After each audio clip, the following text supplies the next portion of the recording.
Cedo a palavra ao senhor Emerson Lucena, representando a DUSC.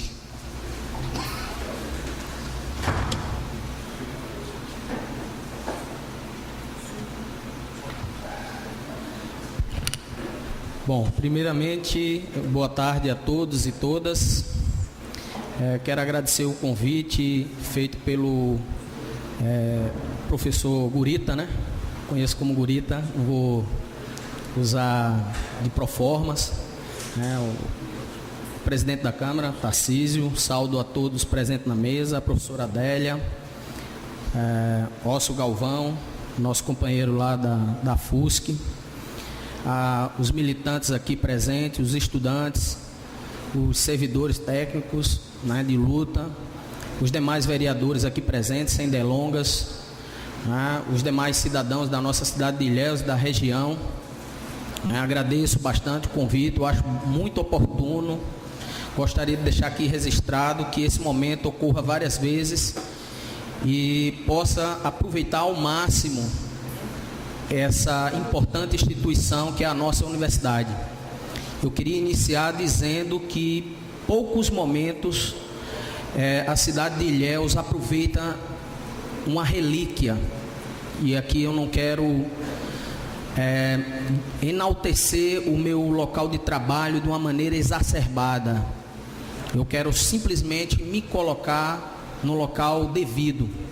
A nossa universidade é uma universidade, né, que merece o devido respeito. É uma universidade que, apesar do parco orçamento destinado pelo governo do estado, ela está entre as 50 melhores universidades do Brasil.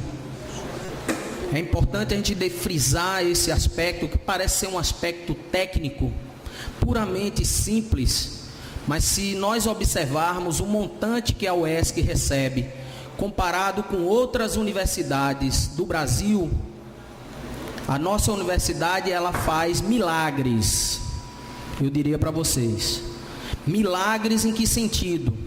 Tem um corpo técnico administrativo inferior a muitas universidades. Correlação de técnicos professor é inferior. Se nós compararmos, por exemplo, com as federais, que está sendo bastante citado pelo governo do estado como a salvação da Bahia, né?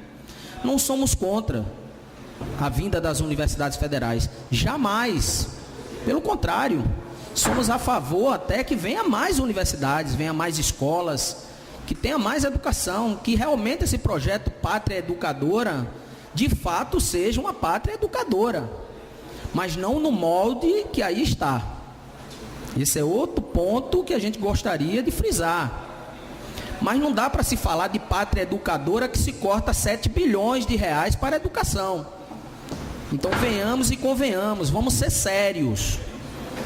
E ao mesmo tempo que um governo federal fala-se de universidades federais como importantes e corta-se 7 bilhões para a educação, né, no âmbito federal, destina 4 bilhões para um instituto chamado Croto Anhanguera, que é responsável pela matrícula hoje do ensino superior.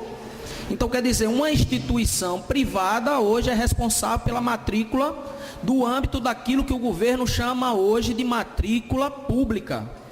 Ou seja, é uma modificação daquilo que se chama de educação pública. O que é educação pública hoje? É gratuidade. Ou seja, o aluno não paga mais, mas não importa onde ele estuda. Ele não estuda mais na UESC, ele vai estudar em qualquer universidade. Olha que legal, olha que bacana, olha que lindo.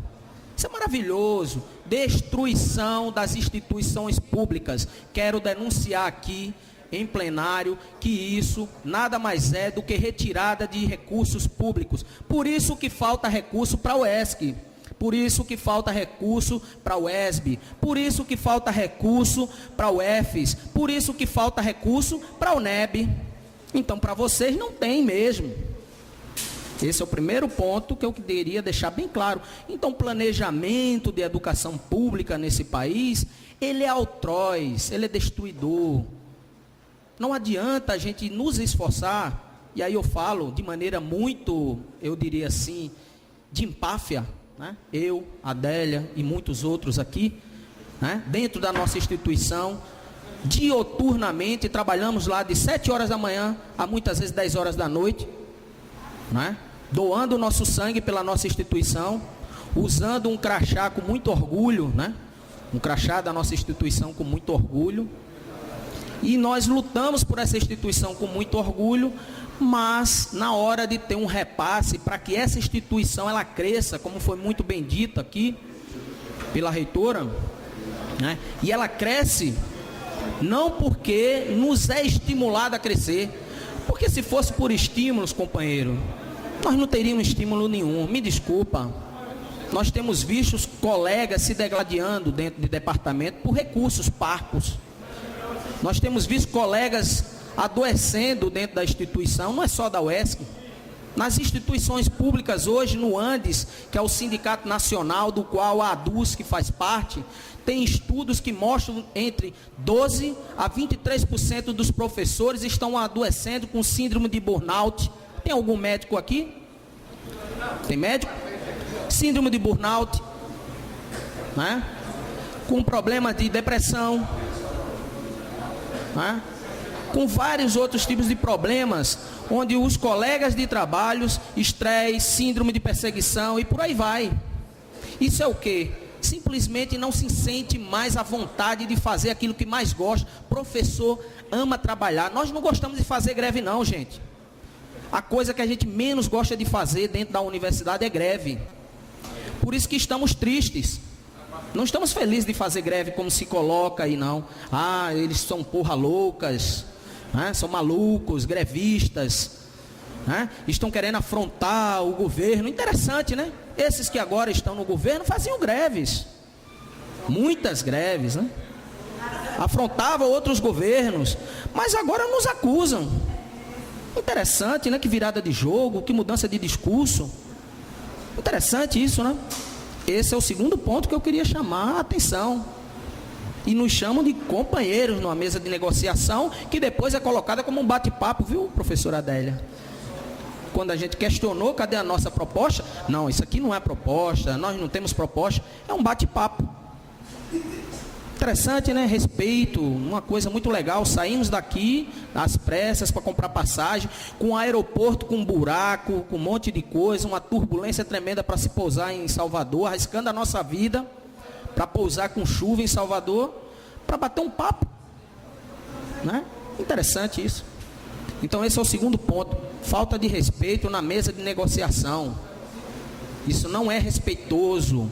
Para nós que fazemos parte de militância, isso é uma afronta, isso é chamar para a guerra, é chamar para que a gente faça qualquer outro tipo de loucura. Está sendo difícil segurar os nossos companheiros que são mais arredios, que são mais complicados a gente segurar na luta, que quer fazer muitas vezes essa porra louquice mesmo. É difícil segurar esses companheiros que são mais complicados.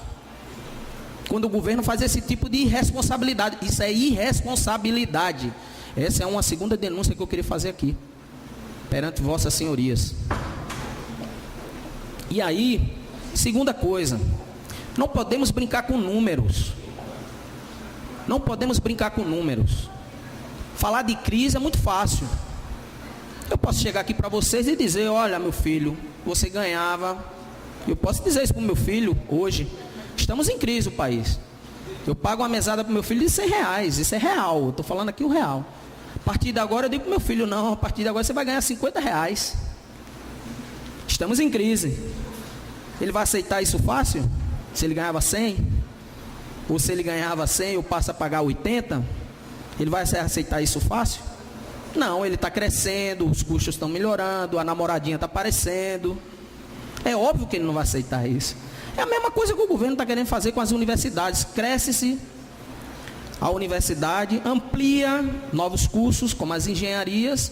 E eu chego agora para a Adélia, professora Adélia, me desculpe me referir a Vossa Senhoria, mas é a realidade que eu conheço. E eu digo assim, olha, do orçamento de 2014 para 2015, eu vou aumentar de R$189 mil para 202 milhões, 189 milhões de reais para 202 milhões. Mas faço uma mágica, viu? Porque eu sou obrigado a pagar pessoal. E aí, nessa conta, eu subi de 2014 para 2015 o percentual de 75% para 79% na despesa de pessoal. Ou seja, eu sobrecarrego aquilo que o governo é obrigado a pagar. Em manutenção, ela é obrigada a fazer uma mágica. Diminui de 2014 para 2015, de 15% para 13%. Olha a mágica que ela é obrigada a fazer. Em investimento, ela diminui de 9% para 6%. Ou seja, que mágica bacana, é a mesma mágica que eu fiz com meu filho. Eu tirei R$100 e passei a pagar 80. Como é que ele se vira a partir de agora? Como é que ele vai ao cinema? Como é que ele vai fazer as outras atividades? Não vai. É isso que o governo faz. Então eu pago aquilo que é a minha obrigação, despesa com o pessoal, eu aumento, porque como ela bem disse, isso é mérito da nossa instituição, captar novas pessoas, porque a universidade só atrai doutores se ela for boa. Se ela for ruim, doutor nenhum quer vir não, gente. Certo?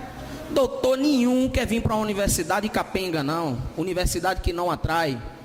Então só vem para a universidade boa.